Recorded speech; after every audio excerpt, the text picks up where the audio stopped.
నమస్కారం, welcome to I dream. ధర్మ మార్గం కార్యక్రమానికి స్వాగతం. నేను మీ విజిత. ప్రస్తుతం మనతో పాటు ఉన్నారు ప్రముఖ జ్యోతిష పండితులు దేవరకొండ ఉమా గారు. ఇప్పుడు వారితో మాట్లాడి మరిన్ని విషయాలు తెలుసుకునే ప్రయత్నం చేద్దాం. నమస్కారం అండి. నమస్కారం అండి. ఆడవాళ్ళు చేసే కొన్ని అమంగళకరమైన పనుల వల్ల ఇంట్లో మనకు లక్ష్మీదేవి స్థిరంగా ఉండదని చెప్పి, మనం ఆర్థిక పరంగా అయినా సరే ఏ రకంగా అయినా సరే కొన్ని రకాల ఇబ్బందులు పడుతూ ఉంటాము అని చెప్పి డిసైడ్ చేస్తూ ఉంటారు. నిజంగా అటువంటి నమ్మొచ్చు అంటారా? ఉన్నాయి అలాంటి పనులు చేయడం వల్ల ఇలా జరుగుతుంది అని చెప్పి? ఇవన్నీ ఖచ్చితంగా నమ్మొచ్చు. అంటే నమ్మకూడదు అని ఎవరంటే నేను కొన్ని ఉదాహరణలతో సహా ఎక్స్ప్లెయిన్ చేస్తాను. ఓకే.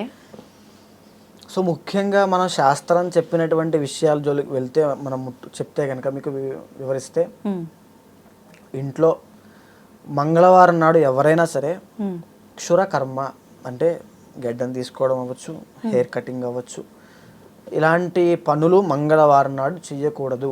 ఓకే. సో మంగళవారానికి వాటికి ఏంటి సంబంధం అంటే, ఒక్కొక్క రోజుకి ఒక్కొక్క కాస్మిక్ ఎనర్జీ అనేది ఉంటుంది. ఆ రోజున అలా చేయడం వల్ల మనలో ఉన్నటువంటి పాజిటివ్ ఎనర్జీ అంతా పోయి ఒక నెగిటివ్ ఎనర్జీ అనేది సంతరించుకోవచ్చు. సో అందుకోసం అది చెప్పారు. అలాగే భార్యాభర్తలు ఉన్నారనుకోండి, ఇంట్లో ఎవరైనా సరే మీరు ఈ క్వశ్చన్ అడిగారన్నా, అందరూ చూస్తారన్నా, నేను ఈ విషయం చెప్తున్నానన్నా, ఇంట్లో ఒక సౌభాగ్యం ఉంటుందని, ఒక మంగళప్రదమైన శుభకార్యాలు శుభవార్తలు వింటామని, ఇలాంటి ఏదైనా కొన్ని పాటిస్తే చాలా మంచి జరుగుతుందేమో అని, ఐశ్వర్యం ఉండాలని, ధనం ఉండాలని, నిలబడాలని అడుగుతుంటారు. అయితే ఇందులో భాగంగా చెప్పబడింది, అమావాస్య నాడు భార్యాభర్తలిద్దరూ కూడా కలవకూడదు. ఆ రోజున భార్యాభర్తలు కలవడం వల్ల ఇంటికి అరిష్టం అనేది పడుతుంది. మంగళవారం అమావాస్య రోజు భార్యాభర్తలు కలవడం అనేది అరిష్టము, దరిద్రము. సో ఎవరైనా సరే గుర్తుపెట్టుకోండి, అమావాస్య నాడు భార్యాభర్తలు కలవకూడదు. నెక్స్ట్ ఇంకొకటి అండి, ఇంట్లో ఆడవాళ్ళు ఇల్లాలైనా పిల్లలైనా ఎవరైనా సరే జుట్టు విరబోసుకుని తిరగకూడదు. జ్యేష్ఠాదేవి ఆవహిస్తుంది. ఎప్పుడైతే ఇంట్లో జుట్టు విరబోసుకుని తిరుగుతూ ఉంటారో దరిద్ర దేవతకి ఆహ్వానం పలికినట్టు, అనారోగ్య సమస్యలకి పునాది వేసినట్టు, ఇంట్లో ఐశ్వర్యం హరించుకుపోవడానికి అక్కడి నుంచి స్టార్ట్ అవుతుందని ఒక సంకేతము. కాబట్టి జుట్టు విరబోసుకుని తిరగడం అనేది శాస్త్రం నిషిద్ధం అనేది జరిగింది, శాస్త్రబద్ధం అనేది కాదు. సో ఎవరైనా సరే ఆడవాళ్ళు జుట్టు విరబోసుకుని తిరగకూడదు. సో ఇలాగా కొన్ని కార్యక్రమాలు అంటే, సూర్యోదయం అయిన తర్వాత నిద్ర లేవడం కూడా ఒక దరిద్ర సంకేతం అండి. ఆ వ్యక్తిలో ఉన్నటువంటి తామస గుణానికి, రజోగుణానికి, ఆ వ్యక్తి యొక్క బద్ధకానికి, ఆ వ్యక్తి యొక్క నిర్లక్ష్యానికి, వాటికి సంకేతంగా ఆ వ్యక్తి జీవితంలో కలిగేటువంటి దురదృష్టానికి అది దారి తీసే విధంగా జరుగుతూ ఉంటుంది. అంటే కొంతమంది ఇప్పుడు నేటి లౌకిక ప్రపంచంలో వృత్తిరీత్యా ఉద్యోగం చేసుకుంటూ రాత్రంతా కష్టపడి ఉన్న వాళ్ళకైతే ఇబ్బంది లేదు, వాళ్ళకి వృత్తిపరంగా తప్పదు కాబట్టి. కానీ రాత్రి కావాలని పడుకోకుండా చాలామంది పడుకోకుండా బయట తిరుగుతూ ఇంకా ఏదో ఒక ఇవి చేస్తూ సూర్యోదయం తర్వాత నిద్రలేస్తే కనుక వాళ్ళ జీవితంలో అభివృద్ధి అనేది ఆగిపోతుంది. ఏదో అభివృద్ధి ఆగిపోతుంది అని చెప్తున్నారు కదా, పడుకుంటే గంటసేపు అభివృద్ధి ఆగిపోవడం ఏంటి అనుకుంటారు చాలా మంది నిర్లక్ష్యంతో. నేను చెప్పేది ఏంటంటే అండి, యూత్కైనా పెద్దవారికైనా ఎవరికైనా సరే, కొంతమందిని మీరు కావాలంటే గమనించండి, సూర్యోదయం కంటే ముందే నిద్ర లేచి వాళ్ళు పనులు ప్రారంభిస్తే వాళ్ళ జీవితం ఫాస్ట్గా టక ముందుకు వెళ్తుంటుంది. ఎందుచేత అంటే ఉదయం లేవడం మొదలుపెట్టినటువంటి వ్యక్తి కాన్సన్ట్రేషన్ అనేది ఒక లెవెల్లో ఉంటుంది, ఒక ఎనర్జీ లెవెల్స్ అని ఒక లెవెల్లో ఉంటాయి. వాళ్ళ ఎమోషన్స్ అనేవి ఎవ్వరూ అందుకోలేరు, వాళ్ళు ఎవ్వరికి తల వంచరు. అంటే స్ట్రాంగ్ మైండ్ సెట్ బిల్డ్ అవ్వాలి అంటే ఉదయమే నిద్ర లేవాలి. మీరు ఆఫీస్ నుంచి బయటికి వెళ్ళి ఏదో ఒక ఇంటి ముందు నేను చెప్పేటువంటి పదార్థాలు రాత్రి వెళ్ళి వేసి వచ్చేయండి. ఒక 4 ఇళ్ళ ముందు వేయండి. నిమ్మకాయలు, ఎండుమిరపకాయలు, గళ్ళుప్పు, తరువాత ఒక నల్లని దారము, ఒక కోడిగుడ్డు తీసుకుని ఇలా వెళ్ళి ఒక 4-5 ఇళ్ళు ఎంచుకుని ఏదో ఒక ఇంటి ముందు, మొత్తం 4 ఇంటి ముందు వేసేసేయండి. వాళ్ళ లోపలికి విసిరేసేయండి కావాలంటే. ఉదాహరణకు చెప్తున్నాను. ఆ 4 ఇళ్లలో ఎవరైతే ఉదయం నిద్ర లేవకుండా సూర్యోదయం తర్వాత నిద్ర లేస్తారో ఆ ఇళ్లలో ఆ 3 ఇళ్లలో వాళ్ళకి నెక్స్ట్ 4 రోజులు జ్వరాలు వచ్చేస్తాయి, గుళ్ళు చుట్టూ పరిగెడతారు, బాబాల చుట్టూ పరిగెడతారు, తాయెత్తులు కట్టేసుకుంటారు, మెల్లో దండలు వేసేసుకుంటారు, కళ్ళ నుంచి నీళ్ళు వచ్చేస్తాయి, హాస్పిటల్కి బిల్లు కట్టాల్సి వస్తుంది, లక్షల బిల్లు అయిపోతాయి. ఎవరైతే ఉదయం నిద్ర లేచేటువంటి ఇల్లు ఉంటుందో మీరు నిజంగా చేతబడి చేయండి, ప్రయోగం చేయండి, లెక్క చేయరు వాళ్ళు. ఎందుకంటే వాళ్ళకు ఉన్నటువంటి కాన్సన్ట్రేషన్ కానీ వాళ్ళకు ఉన్నటువంటి స్ట్రాంగ్ మైండ్ సెట్ కానీ ఉదయం నిద్ర లేచేటువంటి వాళ్ళకి మిగతా వాళ్ళకి ఉండదు. ఇది ప్రాక్టికల్గా ప్రూవెన్. కావాలంటే మీరు ఇప్పుడు చేసి చూడండి ఈ విషయాన్ని. అంటే ఇలాంటి వేయటం వల్ల ప్రభావం ఉంటుంది అని చెప్తున్నారా, లేదు అంటే వాళ్ళ భావన ఆ రకంగా ఉంటుంది, వాళ్ళు అలా లేటుగా లేవటం వల్ల ఆలోచన విధానం అలా ఉండి వీళ్ళు ఇలా ఫీల్ అవుతారని చెప్తున్నారా? ఒక పదార్థము మీరు ఇంట్లో మీరు భోజనాలు ఉప్పు వేసుకుంటారు కదండి, మిరపకాయ వేసుకుంటారు కదా, నిమ్మకాయలు వేసుకుంటారు కదా, ఎండు మిరపకాయలు వేసుకుంటారు, కోడిగుడ్డు చాలా మంది తింటారు కదా, అవన్నీ తినే పదార్థాలే కదా. అదే ఇంటి ముందు వేస్తే ఎందుకు భయం? ఒక నెగిటివ్, ఒక వీక్ మైండ్ సెట్ దానికి కారణం. ఏదో జరిగిపోతుంది, ఒక భయం. ఆ భయమే అతనిలో ఒక అనుమానాన్ని పుట్టించి నాకు ఏదో జరగబోతుందేమో, నేను అయిపోతానేమో, అతనికి జస్ట్ ఏదో నార్మల్గా దగ్గు వస్తే క్యాన్సర్ వచ్చేసిందేమో, ఎవరో ప్రయోగం చేస్తారేమో, మార్కులు తక్కువ వస్తే ప్రయోగం చేస్తారు, ఏడుపు కావాలని చూడలేక. వీక్ మైండ్ సెట్ వాళ్ళు చేసేటువంటి పిచ్చి కోతలు, వాళ్ళు చేసేటువంటి వాళ్ళు మాట్లాడేటువంటి భాష ఈ రకంగానే ఉంటుంది. ఎవరైతే ఉదయమే నిద్ర లేచి సంధ్యావందనం అయినా, దేవతార్చన అయినా, దీపం పెట్టుకోవడం అయినా, కాసేపు ధ్యానం చేయడం అయినా, ఎవరు ఏమి చేసినా ఆ టైంలో కాస్మిక్ ఎనర్జీ ఎక్కువ ఉండడం వల్ల, ఆ కాన్సన్ట్రేషన్ ఎక్కువ ఉండడం వల్ల ఆ వ్యక్తిని మానసికంగా ఢీ కొట్టడం అసాధ్యము. అసాధ్యం అండి. ఆ వ్యక్తిని భయపెట్టడం అసాధ్యం, ఆ వ్యక్తిని ప్రలోభ పెట్టడం అసాధ్యం, ఆ వ్యక్తిని కృంగదీసేయాలి మానసికంగా అనుకోవడం అసాధ్యము. సో ఈ యొక్క విషయాలు ఇవన్నీ నిజమేనా అనిపిస్తే కొన్ని రోజులు మీరు పాటించిన తర్వాత మీకు ఆ డిఫరెన్స్ అనేది మీలో తెలుస్తుంది. ఇప్పుడు మీరు క్వశ్చన్ అడిగారు, అవన్నీ నిజమేనా, అది అసలు నిజంగా ప్రయోగాలు పనిచేస్తాయా అని. నిజంగా పనిచేస్తాయి. ఎందుచేతంటే అండి, ఏదైనా ఒక దేవతా శక్తిని మనం ఇప్పుడు ఇది ఉంది అనుకోండి, ఇది కేవలం ఒక పదార్థం, బాటిల్. దీంట్లోకి నేను ఒక మంత్రాన్ని ఉపాసన చేసి, ఒక గణపతి మంత్రాన్నో శివ మంత్రాన్నో ఉపాసన చేసి, నా చుట్టూ ఏమీ లేదు, ఎడారి మాత్రమే ఉంది అనుకోండి, ఉపాసన చేసి ఇందులోకి దాన్ని ఆవాహన చేసి ఇదే పరమేశ్వర స్వరూపంగా నేను పూజ చేశాను అనుకోండి, నాకు ఆ పూజ చేసిన ఫలితం తప్పకుండా లభిస్తుంది. ప్రతి పదార్థంలోనూ ఉన్నటువంటి భావన, ఆ యొక్క ఆవాహన శక్తి నాలో ఉంది కాబట్టి, నేను చేసిన దేవత ఆవాహన కాబట్టి, అదే యొక్క బాటిల్లోకి ఒక చనిపోయినటువంటి ఎద్దు కొమ్ములతో, వాటి రక్తంతో నేను కొన్ని దుష్టశక్తి మంత్రాలను ఆవాహన చేసి, దేవతాశక్తిని ఆవాహన చేసేటప్పుడు నాకు మంచి జరగాలి, సర్వే జనా సుఖినో భవంతు అని ఎలా కోరుకుంటామో, పలానా సుబ్బారావు అనేటువంటి వ్యక్తికి నాశనం అయిపోవాలి అని చెప్పినప్పుడు, అందులో ఉద్భవించినటువంటి శక్తి, ఆ ఎనర్జీ ఆ వ్యక్తి మీద తప్పకుండా పనిచేస్తుంది. తప్పకుండా అవన్నీ ఉన్నాయి. అయితే ఆ ప్రయోగము అనేది ఒక శక్తి. ఇప్పుడు నేను ఒక దుష్టశక్తిని ఆవాహన చేసి మీ మీదగా ప్రయోగం చేశాను, విజిత గారి మీద. మీ మీద ప్రయోగం చేసేటువంటి ఒక శక్తి, ఒక నెగిటివ్ ఎనర్జీ మీ మీద వస్తుంది. ఒక పరిస్థితులు మీకు నెగిటివ్గా క్రియేట్ అవుతాయి. మీ మనసు, మీ ఎమోషన్స్, మీ యొక్క ఫీలింగ్స్ అన్నీ కూడా ఒక డిప్రెషన్కి, యాంగ్జైటీకి, వీటికి లోనవుతూ ఉంటాయి. ఇప్పుడు మీరు వాటిని ఎలా ఢీకొని ఓవర్కమ్ చేస్తారనేది విజిత గారి యొక్క కాన్షియస్నెస్ మీద ఆధారపడి ఉంటుంది. ఆవిడ యొక్క స్ట్రాంగ్ మైండ్ సెట్ మీద ఆధారపడి ఉంటుంది. ఆవిడ శరీరం చుట్టూ ఉన్నటువంటి ఒక పాజిటివ్ ఆరా, మ్యాక్సిమం మీ శరీరం చుట్టూ పాజిటివ్ ఆరా ఉందనుకోండి, ఇలాంటి దుష్టశక్తిని మ్యాక్సిమం అదే ఎదుర్కొంటూ ఢీ కొట్టేస్తుంది. మీ దాకా రాదు, మీ మనసును ఎఫెక్ట్ చేయదు. మీ డిప్రెషన్, యాంగ్జైటీ, భయం ఏమీ ఉండవు.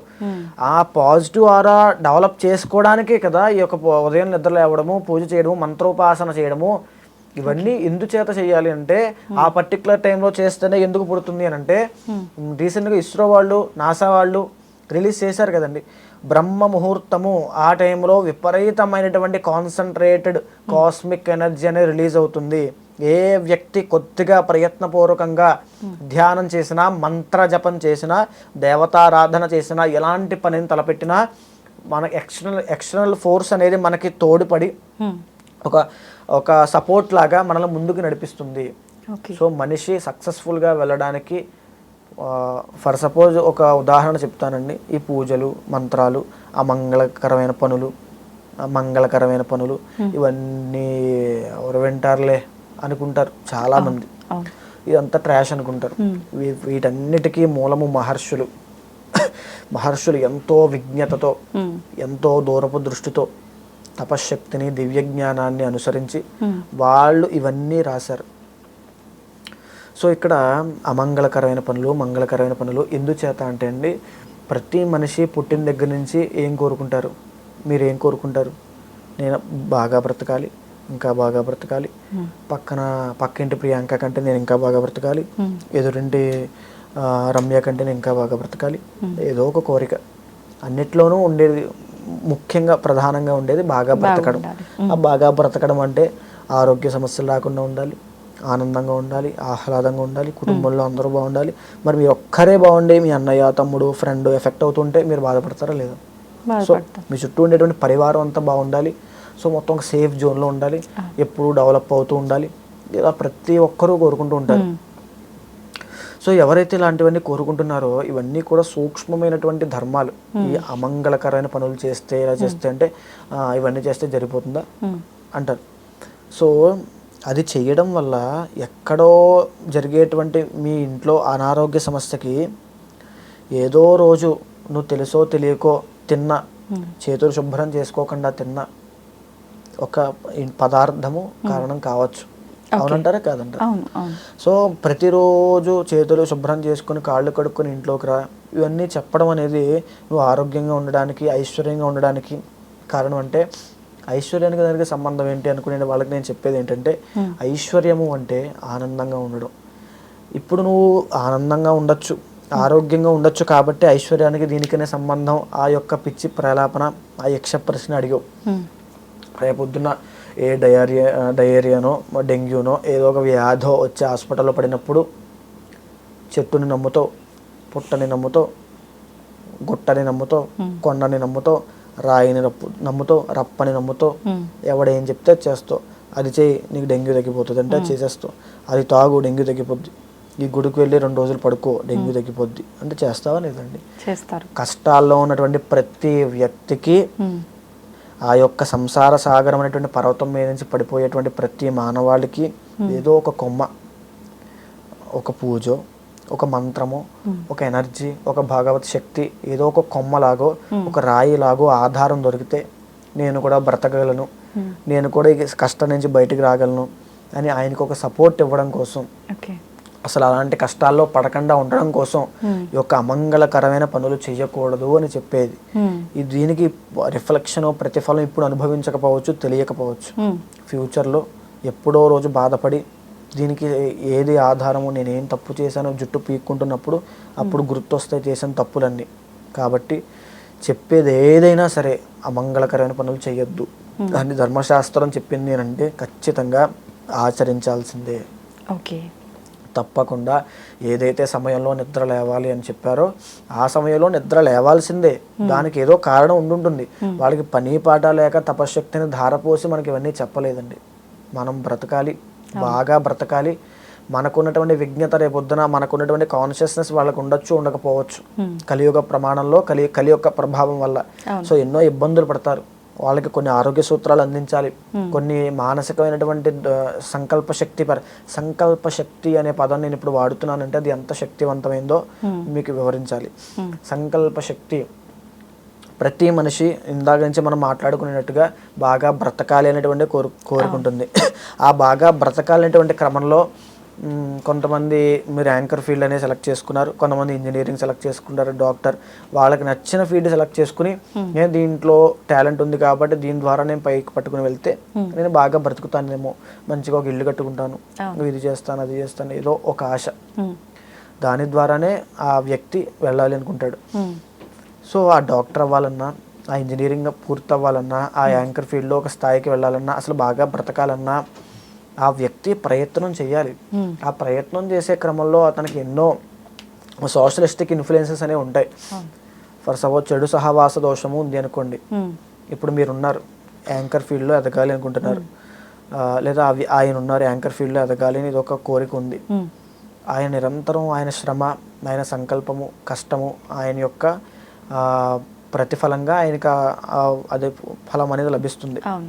సో ఆయన కష్టపడకుండా ఎవరో ఒక ఫ్రెండ్ రమేష్ అనేటువంటి వ్యక్తి ప్రతిరోజు ఆయన్ని బయటికి తీసుకెళ్ళి వ్యసనాలకు అలవాటు చేశాడు అనుకోండి, ఆయన సంకల్పం డైల్యూట్ అవుతుందా అవదా? కంప్లీట్గా కెరీర్ అనేది పక్కన పెట్టేస్తాడు ఆయన. సో అక్కడ సంకల్ప శక్తి అని అంటే ఎంతమంది ఎన్ని డైవర్షన్స్ ఆయనకి ఇచ్చినా, ఎంతమంది ఆయన డిస్ట్రాక్ట్ చేయాలని చూసినా, ఎన్ని వ్యసనాలు, ఎన్ని ట్రాప్స్ పడినా, ఎన్ని కష్టాలు అనుభవిస్తున్నా ఆయన నేను చేసి తీరతాను అనేటువంటి ఒక స్ట్రాంగ్ మైండ్ సెట్టే సంకల్ప శక్తి. ఆ సంకల్ప శక్తి పుట్టాలి ఆ మనిషిలో అంటే ఖచ్చితంగా అలాంటి సమయాల్లో నిద్ర లేవాలి. సూర్యోదయం కంటే ముందే నిద్ర లేవాలి. బ్రహ్మ ముహూర్తంలో వాటికి సంబంధించిన పనులు చేయడం వల్ల తొందరగా షార్ట్ కట్, కొంచెం ముందుగా, కొంచెం శక్తివంతంగా, కొంచెం ఇంకా ఎఫెక్టివ్గా పనిచేయడానికి, 4 విషయాలు ఇంకా ఎక్కువ ఎక్వైర్ చేసుకోవడానికి, వీటన్నిటికీ కూడా ప్రతిదీ ఆ బ్రహ్మ ముహూర్తం అనేది తోడ్పడుతుంది. అలాగే ఇంట్లో స్త్రీలు జుట్టు విరబోసుకొని తిరగకూడదు. తిరిగినంత మాత్రం చేతే వాళ్ళు ఆరోగ్య సమస్యలు పడతారంటే అది ఎంతటి నిషిద్ధమైనటువంటిదో ఆలోచించండి. ఖచ్చితంగా జడ వేసుకునే ఉండాలి. సో తరువాత అమావాస్య నాడు కలవకూడదు. పూజలు చేసే విధానంలో కూడా ఎన్నో చెప్పబడ్డాయి. సో దీపం వెలిగించే విధానం ఏమిటి, తర్వాత ఆచమనం అనేది ఎందుకు చేయాలి, సో అక్షంతలు ఉంటాయి, మనం వాసన చూసడం పక్క వేసుకుంటాం. పూజ చేసే విధానంలో ప్రాణాయామం చేయండి అంటారు. చాలా మంది ముక్కు పట్టుకోండి అంటారు. అది ముక్కు పట్టుకోవడం అంటే హేళన చేస్తూ ముక్కు పట్టుకోవడం ఏంటి అంటారు. అది ముక్కు పట్టుకోవడం కాదండి. ప్రాణాయామం చేయడం అంటే మనిషి నిటారుగా కూర్చుని ఆ యొక్క ఉచ్ఛ్వాస నిశ్వాసలను గమనిస్తూ ఆ యొక్క గాయత్రి మంత్రాన్ని ఆ అర్చకులో లేకపోతే పురోహితులో చెప్తుంటే దాన్ని ఆస్వాదిస్తూ ఆ యొక్క పాజిటివ్ ఎనర్జీని మన బాడీలోకి ఎక్వైర్ చేసుకోవడమే ఆ యొక్క ప్రాణాయామంలో ఉంటుంది విశేషత. మీరు ఇప్పుడు చూస్తే జనరల్గా మన ఆయుష్ ప్రమాణం ఇప్పుడు చాలామంది 60 ఏళ్ళకి చనిపోతున్నారు, 70 ఏళ్ళకి చనిపోతున్నారు, 80 ఏళ్ళకి. సో మన కలియుగంలో ఆయుష్ ప్రమాణం అనేది 120 సంవత్సరాల దాకా చెప్పబడింది. సో రీసెంట్గా ఒకరికి యోగా చేసేటువంటి వ్యక్తికి ఒక అవార్డు కూడా వచ్చింది. 126 సంవత్సరాలు ఎంతో. ఆయన ఎలా బ్రతకగలిగారండి అన్ని సంవత్సరాలు? ఆయన చేసే ధ్యానం వల్ల. ఆయన నిజంగా అవార్డు తీసుకోలేదు. ఆయన నిజంగా ఆయన ఉన్నారనే ఉనికి మీకు ఇప్పుడు మీకు తెలుసు, నాకు తెలుసు, మీడియా ద్వారా మనందరం చూసాం కాబట్టి.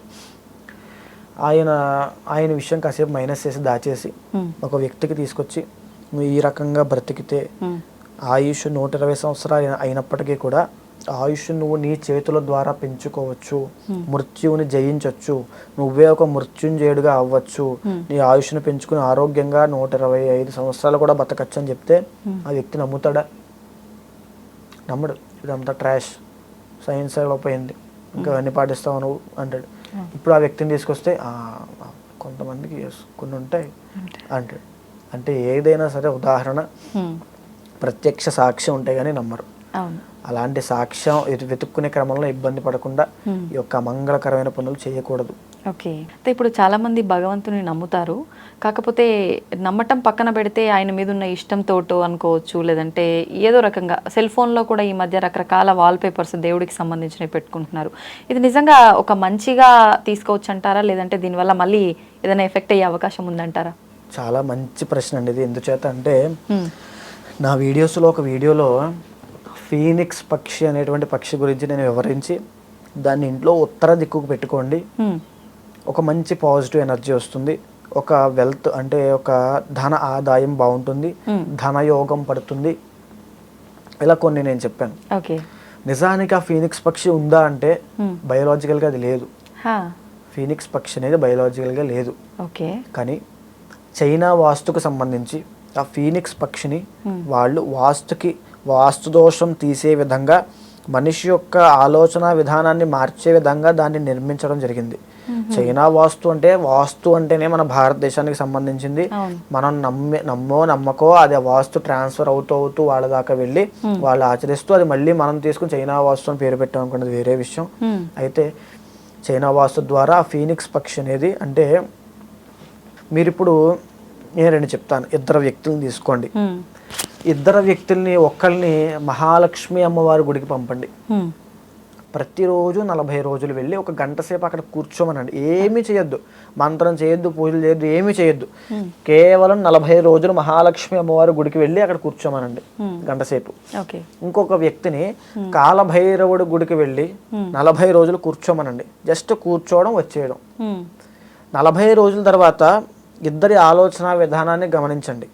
మహాలక్ష్మీదేవి యొక్క గుడికి వెళ్ళిన ఆ వ్యక్తి ఎప్పుడు ఒక ఆనందంగా, ఆహ్లాదంగా, ఎప్పుడు ఒక దేనికి చింతించకుండా, దుఃఖం అనేది లేకుండా చాలా హ్యాపీగా, హ్యాపీ అనేది తన ఏదో ఒక డిఫాల్ట్ నేచర్ ఏమో అనే విధంగా, అతను పూర్వం ఎలా ఉండాడో పక్కన పెట్టేసేయండి, అలా ఉంటాడు. ఎప్పుడు ₹1 సంపాదిద్దాము, ఒక ఆనందంగా ఐశ్వర్యంతో ఉందాం, ఎవరికి చెడు చేయొద్దు, ఒక సేఫ్ జోన్లో ఉందాం.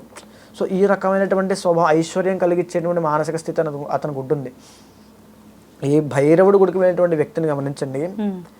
మనిషి జీవితం నిత్యం కాదు, మనిషి శాశ్వతం కాదు.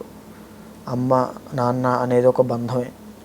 నిజంగా మనకు అమ్మమ్మ కాదు, మనకి దేవుడు శాశ్వతం కాదు, మనం కూడా దేవుడు అవ్వచ్చు. అహం బ్రహ్మాస్మి అనేటువంటి ఒక రకమైనటువంటి వైరాగ్యము, ఒక జ్ఞానము కూడా మంచిదే. కానీ ఆ రకమైనటువంటి జ్ఞానము, ఆ రకమైనటువంటి ప్రవృత్తులు, ఆ రకమైన బిహేవియర్ మీరు గమనిస్తారు, ప్రాక్టికల్గా మీరు చూడొచ్చు. సో అలాగా మనం చూసేవి, మనం వినేవి, మనం గమనించేవి, మనం నిత్యం చేసేవి మన జీవితం మీద ప్రభావం చూపిస్తాయి.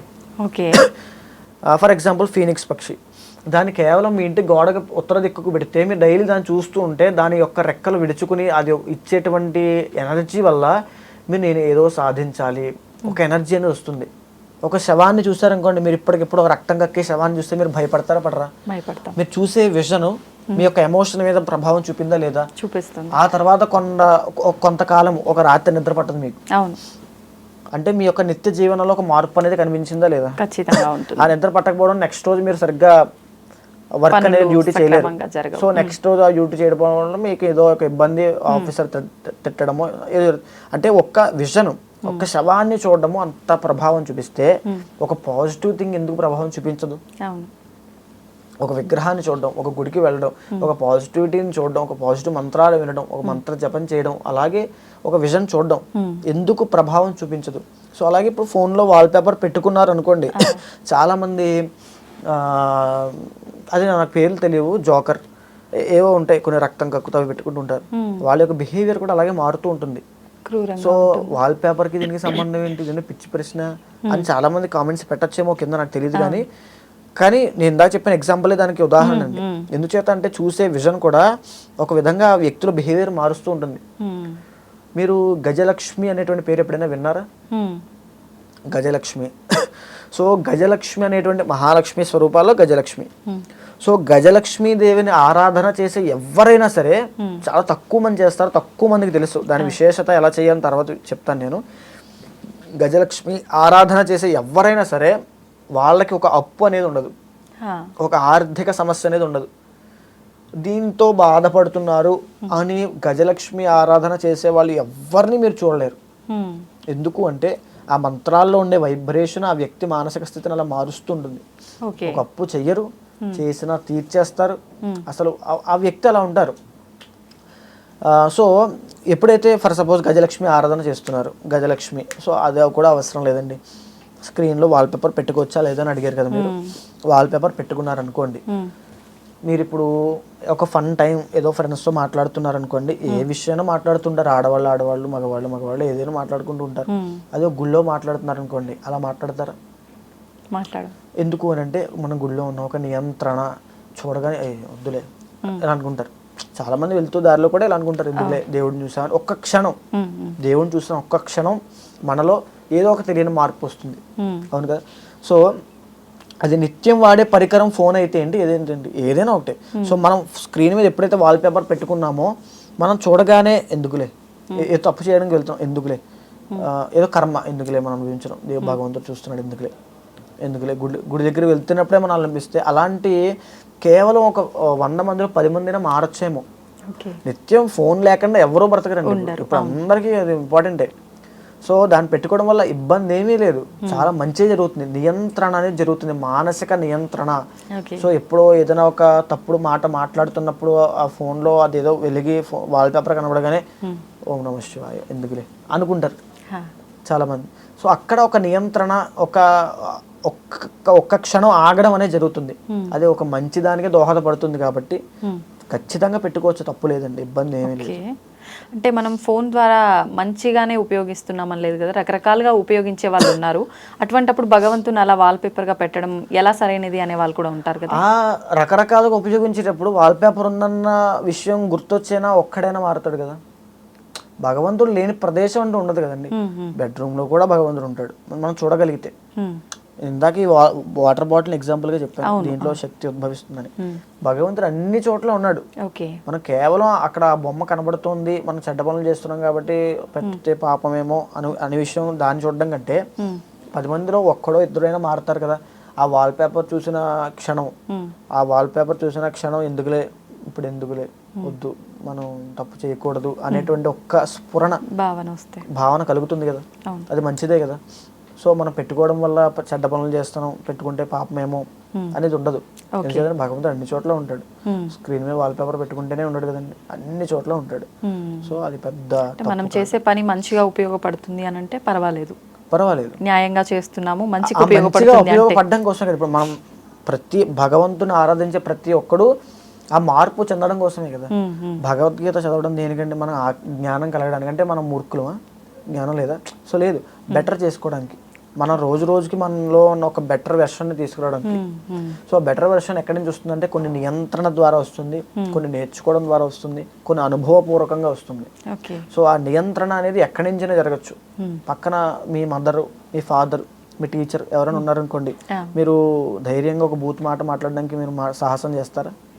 ఆలోచిస్తాం ఒక క్షణం. అంటే నియంత్రణ. ఒక దేవుడి గుళ్ళో ఉన్నారనుకోండి, ఒక అబద్ధం ఆడడానికో లేదా ఒకరి మీద కేకలు వేసి ద్వేషం చూపించడానికో మీరు చూపిస్తారా? లేదు, ఆలోచిస్తారు కదా, నియంత్రణ. అదేవిధంగా ఇప్పుడు నేను ఏదో విషయం చెప్తున్నాను అనుకోండి, మీకు ఏదో ఒక కొంత జ్ఞానం లభించింది అనుకోండి, నెక్స్ట్ మీరు చేసేటువంటి ఇందాక కష్టానికి సుఖానికి వ్యత్యాసం ఏంటో చెప్పాను. నెక్స్ట్ మీరు ఆలోచించే విధానమే మారచ్చు. సో చూసే ప్రేక్షకుల్లో ఎవరికో ఒకరికి చేంజ్ అనేది రావచ్చు.